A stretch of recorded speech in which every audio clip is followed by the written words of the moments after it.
네, 안녕하세요. 저는 삼성증권 해외 주식팀에서 근무하고 있는 김대현 위원입니다.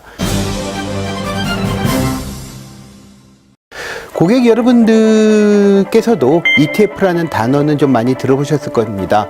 ETF에 대해서 아주 단순히 설명을 드리면은 저건 이제 특정한 자산군을 기초자산으로 해서 설정한 펀드라고 생각하시면 되고요. 전통적인 펀드는 증권사를 통해서 환매와 매수가 이제 이루어지는 반면에 그 ETF는 주시장에서 자유롭게 거래된다는 점이 ETF의 가장 큰 특징이자 장점이라고 좀 말씀드릴 수가 있습니다. 코스피 시장에도요, 주로 코스피 지수라든가 각종 주가 지수들을 기초자산으로 하는 ETF들이 많이 상장돼 있기도 하고요. 하지만 역시 우리나라 대비해서 자본시장의 구조나 규모가 매우 크게 발달해 있는 해외의 선진 주식시장에서는 우리나라에서는 좀 찾아보기 힘든 다양한 종류의 ETF들이 상장되고 거래되고 있습니다. 예를 들어서 이제 대표적인 글로벌 ETF 관련 사이트인 ETF 데이터베이스에서 다루고 있는 ETF들의 숫자만 해도요 1,900개를 이제 넘어가고 있는데요. ETF, 특히 글로벌 ETF의 기초자산의 종류도 주식이나 채권, 각종 원자재들은 물론이고요, 통화라든가 부동산, 우선주들을 기초자산으로 하는 ETF도 활발하게 거래되고 있고요. 주가의 변동성에 베팅하는 ETF라든가 다양한 자산군에 분산 투자하는 자산 배분형 ETF도 존재합니다. 특히 이제 최근 글로벌 ETF들의 동향을 보면은 레버러지라든가 인버스 ETF들이 큰 인기를 끌고 있다는 점이 이제 눈에 띄는데요. 이는 이제 글로벌 투자자들이 투자 성향이 특정 자산을 매수해서 그냥 들고 가는 전통적인 이제 바이 앤 홀드 전략에서 각종 재료라든가 이벤트, 뉴스 프로에 따라서 적당히 사고파는 트레이딩 전략으로 점차 변화하고 있다는 점을 암시를 해주고 있습니다. 또 하나 재미있는 변화는요, 비전통적인, 즉 뭔가 독특한 자산에 투자한 ETF들이 빠르게 그 숫자가 늘어나고 있다는 점입니다. 한때 국내 자산관리 시장에서도 꽤 이슈가 됐었죠. 가령 시니어로는 기초자산으로 하는 ETF가 대표적인 어떤 특이한 자산을 기초자산으로 하는 ETF라고 할 수가 있겠습니다. 이상으로 말씀드렸던 글로벌 ETF의 개념을 한마디로 정리해 드린다면은 결국은 전 세계 자본시장에서 거래되고 있는 다양한 자산들을 레버러지라든가 인버스 혹은 변동성 등의 다양한 형태로 편리하게 거래할 수 있는 투자산이 바로 글로벌 ETF다. 이렇게 정리를 하고 싶습니다. 물론 이제 글로벌 ETF가 아니더라도요, 여러 가지 수단을 통해서 해외 자산에 투자할 수 있는 길은 분명히 있습니다. 하지만 다른 투자 대상, 특히 그 전통적인 펀드 대비해서 ETF들이 가지고 있는 장점은 매우 많고요. 저는 이 장점들에 대해서 다음에 이제 4가지 정도 우선 들고 싶습니다.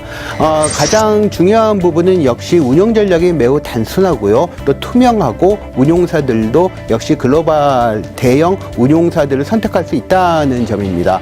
즉 미리 정해진 인덱스들을 추종하는 이 형태들이 이제 글로벌 ETF들이고요. 또 이제 단기적인 수익률을 따라가기보다는 기초자산의 가격 변화에 어떤 충실한 투자 상품들이기 때문에 투자자들이 입장에서는 역시 투자하는 자산 가격의 방향 이외에는 많이 우려할 만한 이유가 그렇게 많지 않다는 점이 이제 가장 큰 장점입니다. 두 번째로는 역시 앞서 말씀드렸죠. 다양한 자산을 어떤 투자 수단으로서 선택할 수 있다는 장점입니다.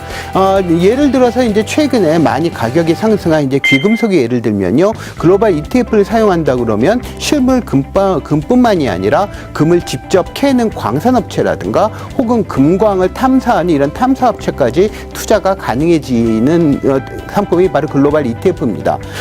투자하는 형태도요, 현물은 물론이고요, 선물이라든가 레버리지 등 투자자들이 어떤 위험 선호도와 투자 성향에 따라 가지고 다양한 선택이 가능하다는 점도 이제 글로벌 ETF의 장점이라고 말씀드릴 수가 있겠고요. 세 번째는 이해하기 쉽고 단순한 비용 및 과세 구조입니다. 글로벌 ETF는 그 속성이 펀드이긴 하지만은 역시 가장 큰 장점은 글로벌 ETF를 활용한다면 항상 새롭게 나타나는 투자 기회와 자산에 매우 능동적으로 대응하는 전략이 가능해진다는 점입니다.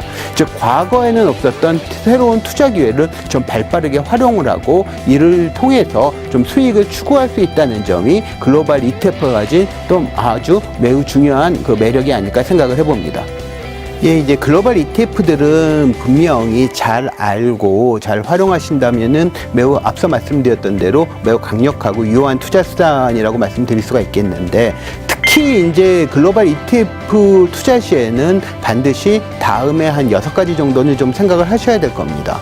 하나는 역시 레버리지 투자의 위험입니다. 레버리지 투자는 자산 가격이 상승할 때야 큰 수익을 안겨주겠지만은 하락할 때는 손실 또한 매우 커지는 특징이 있기 때문입니다.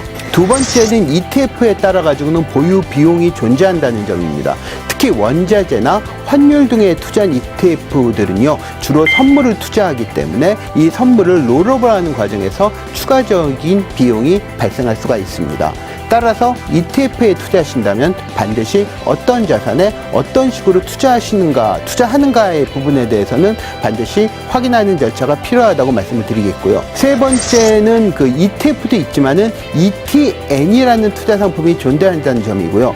ETF의 경우야 그냥 펀드니까 어떤 발행자의 신용과 큰 상관이 없겠지만은 ETN은 분명히 노트, 즉 채권이기 때문에 발행자의 신용 위험이 존재한다는 점 생각을 하셔야 됩니다. 따라서 ETN에 만약에 투자하신다면, 즉 노트에 투자하신다면은 누가 발행했는지 정도는 명확히 알아보시고 투자하셔야 한다고 말씀드리고 싶고요. 네 번째로는 ETF는 상장 폐지 위험이 존재를 합니다. 물론 이 경우에는 상장 폐지가 되더라도 운용사는 ETF의 보유 자산을 청산해서 금액을 투자자에게 지급하게 되지만은 역시 상장 폐지 위험이 있다는 정도는 좀 생각을 해보셔야 되고요. 다섯 번째는 유동성이 없는 ETF가 존재한다는 점입니다. 즉 ETF는 유동성이 있고요. 유동성이라는 것은 결국 원하는 가격에 매수하거나 매도하라고 할 때 호가의 물량이 없을 가능성이라고 생각하시면 되겠습니다. 여섯 번째로는 ETF도 결국 해외 주식이기 때문에요, 국내의 주식과는 달리 양도 차익에 대해서 양도소득세를 내셔야 된다는 점이고요. 또한 배당소득도 발생한다는 점입니다. 이 배당소득의 경우에는 종합소득세에 합산되게 되고요. 물론 자산 가격에 대한 전망도 중요하겠지만은 위에 6가지 정도의 요인은 투자 이전에 반드시 검토를 하셔야 될 것 같고요.